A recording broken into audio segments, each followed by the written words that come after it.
Hello, you're watching Argyle Breakfast with me, Erin Black and Aaron Cusack. Now, as you know, the Argyle Community Trust do some amazing work here in Plymouth, and we love to highlight everything that goes on with them in the community here on Argyle TV. So you might remember this from about this time last year when we had a host of EFL Community Champions. I'm really honoured to receive this award today. To be perfectly honest with you, I was extremely surprised because of the amount of good work a lot of people do within the community of the Trust. One of the reasons why I wanted to become involved was because everybody talks about the Argyle Community Trust as being the Argyle Football Club, but it's much more than it just being football. Over the last few years, around the Christmas period, I've been delivering Christmas hampers, but that's generally been to community centres. So I've not actually seen the faces behind the people who are actually receiving the hampers. This year, I actually went to the doors of the people who were receiving them, and I took a hamper to one particular family, and I wished them, I hope you have a lovely Christmas. And the response back was, we'll do our best. And I walked away, and I was just in floods of tears.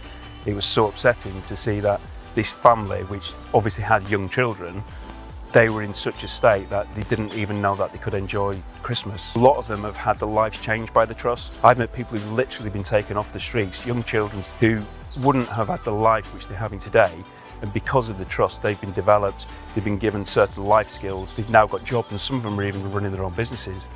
And it's stories like that which kind of make you feel, you know, what we are doing is well worthwhile. I'm delighted to be here to be able to recognise Steve for the fantastic work that he's done across the years. He's a very kind and generous man that donates a lot of his time into the programmes that we run at the Trust, which is all voluntary, and I couldn't be happier to be able to provide him with that reward. Steve is one of the first people that fans and staff see, whether that's on a match day, whether that's in our estate-based programmes, or whether that's delivering hampers and all the other work that Steve has done.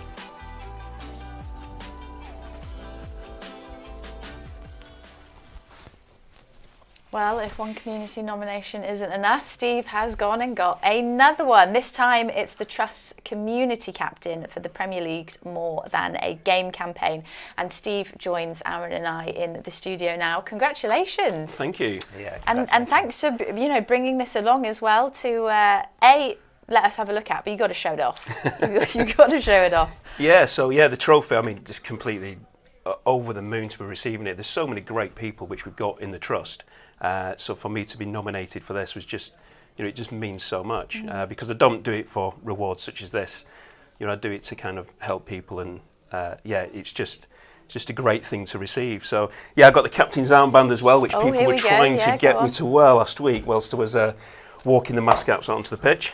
Oh, nice. So, but yeah, I did refuse to wear that, and also the shirt, and I didn't think it probably looked too good. But that is jazzy, that. Yeah, I think I might have to have it framed. Get it framed, absolutely. Yes, Kaya Galleries, I'm going to have to speak to Chris, I think, to get that framed. I think he would be more than happy to frame something that's associated with Argyle. Talk us through your work then with the Trust. How did you get into it? What is it that you enjoy so much about it? Really, it was down to my son. My son's a footballer. He was coming up through the ranks, the age, I think he must have been about 7 or 8. In fact, it must be longer ago than that because it's nearly 10 years. And he was going to the road shows, and he was part of the player development at the time. And he had a favourite footballer at Argyle at the time, Oscar Threlkeld, and he was his hero, his idol, and he kind of looked up to him. So he started doing his hair like him and things like that. So my son kind of became kind of well known with some of the Trust staff, and it just became, because he was well known, they obviously got speaking to me. Yeah. And just speaking to more of the staff and hearing about what the Trust actually does, it kind of opened my eyes really, because you just think of the Trust as being, it's football, it's Argyle Community Trust, but it's much more than that. And it was quite touching to kind of hear the stories. I mean, hearing some of the stories now from, Dwayne. Dwayne speaks, he's fantastic with words. The disparity of the life expectancy from one side of the city to another, and it's just, well, we've got to do something about this. We've got to help people. So I just kind of wanted to get involved and kind of spread the word really to help other people, because I'm in business, like I volunteer. I'm an insurance broker by day, so I kind of know a lot of businesses. And a few years ago with the Project 35, they had a 6-a-side football tournament. So I was in it, and people kind of, well, why are you playing for the trust? So I remember speaking to a few people, and they had no idea what the trust did. So I said to Matt, who was one of the organisers, I said, the presentation evening, do you mind me hijacking the presentation? Because I want to say a few words. So he's like, yeah, no problem at all. So I kind of got up in front of a lot of the people who are new, solicitors, accountants and property developers and things like that. I just said, look, I'm an insurance broker, but I'm here today because of the trust. You know, what do they do? Like everybody's football, they do football. No, they don't. You know, they do mental health, disability, you know, the KICS program, you know, taking people, you know, off the streets and essentially giving them, you know, a better career opportunity, you know, business opportunities. And they were all gobsmacked, you know, they couldn't believe like what the trust did. And I know from then, quite a lot of them have actually gone on to do some sponsorship, you know, have them as the charity, registered charity for the year. And it's kind of made a big difference. And it's just, you know, that's kind of it. So that's kind of it as far as the trust side of things. And then obviously, you know, I look after the mascots as well, which, you know, that's got its own challenges, but it is absolutely amazing. You know, when you see, you know, you think that, oh, it's just an Argyle player. No, it's not. It's a professional footballer. You know, when you see, so like Ryan Hardy at the top of the steps and the mascots who say, oh, it's Ryan Hardy. And they're just so excited to see it, you know, so you're giving them that, you know, memories which they're going to have forever. So yeah, it makes a difference. And yeah, I'm really, I'm in a privileged position to be able to do that. I think you can see how passionate people are, you know, yourself included, when you, from hearing you speak about it, but you know, when you factor in that this is, you know, it's a volunteer position and you know, have your job elsewhere, but like that you know, that you choose to turn up to do this because of the passion, the care, the love that you have for it. And I think, you know, when you speak to people that are involved in the community trust, that really comes through, that it truly is a community aspect, isn't it? It's family, yeah. I mean, I've heard it a few say, I think Nancy said it a few times, it's a family, the club grips you. I mean, I'm a Bolton fan, shouldn't really say that. I'm from Bolton, born in Bolton, you might be able to tell by the accent. But this club has got hold of me. It really has got hold of me. Argyle have played Bolton a few times in recent years. We won't talk about them. But I've kind of always been there like on the Argyle side, which seems crazy that I'm a Bolton fan. You know, my son walked out with Gary Sawyer at the Reebok Stadium in the FA Cup game a few years ago when Argyle won 1-0. We were sat with the Argyle fans and he walked out as mascot. And, you know, it's amazing. But the club, it just grips you. It's such a family. The team which we deal with on match day, so obviously the community trust, we're looking after all the provisions. So we've probably got about 150 children in today. And if anybody needs any help, we're there for each other. You know, or can somebody help with this? And somebody's there, somebody's going to help you, somebody's going to guide you. You know, if somebody's struggling with something, somebody's going to help. It really is, you know, it's a family, it's a close family, all there to help each other.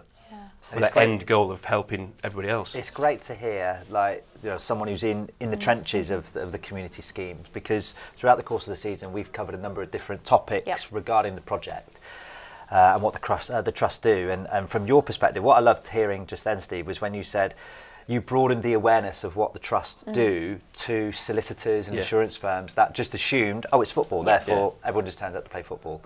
And we've said it like week in, week out. The work that the trust does is more than a game. It's fantastic. It is, you know, you're a testament to the hard work and dedication that goes on. You know, sometimes because I'm sometimes in hospitality, because part of the sponsors as well, I sometimes feel like grabbing the mic off Gaz and saying, look, I just want to give you give me 5 minutes. Just to kind of talk about the trust, because it means so much. And I know Classic Builders, Fred from Classic Builders, he's so appreciative of the work which I do and the trust does, because he's just such a nice guy like that, and he's always, you know, thanks for everything you do. To be honest with you, I enjoy it. It's something which is so enjoyable, you know, seeing the young fans' faces when they, you know, when they see in their favourite players and things. There was a Sheffield Wednesday, we won't talk about the game, but I was walking past at 2:50 past the Sheffield Wednesday fans last week, and I just I can't remember what he said, but he was shouting. I looked over and he was a mascot a few years ago, so I kind of acknowledged him, gave him a wave. And then I thought, I'm going to go back and see him when the game's kicked off. So the game kicked off and I went back and see him, and he's a lad in a wheelchair on the front row. So I went over, and as soon as he saw me going over, his eyes lit up and, you know, sparkling and chatting away to me and this, that and the other. Like, can I have a selfie with you?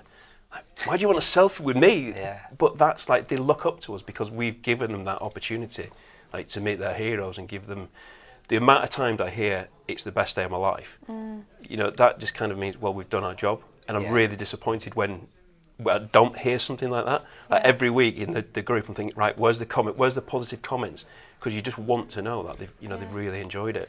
I mean, that's one of the interesting things. I know you said, about your son and having Oscar Threlkeld as, his guy, and you have that in the same.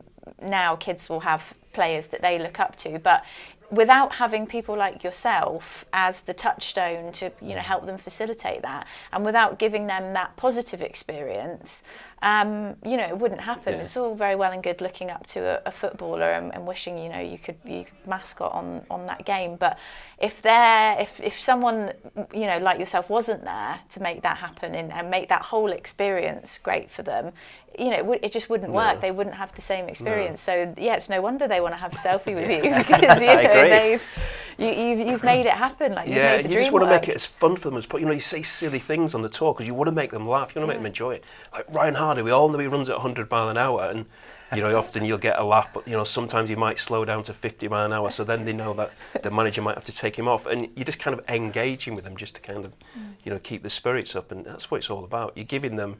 It's your role to make sure that they have the best day possible, which they're going to remember for the rest of their lives. I talked about my son now.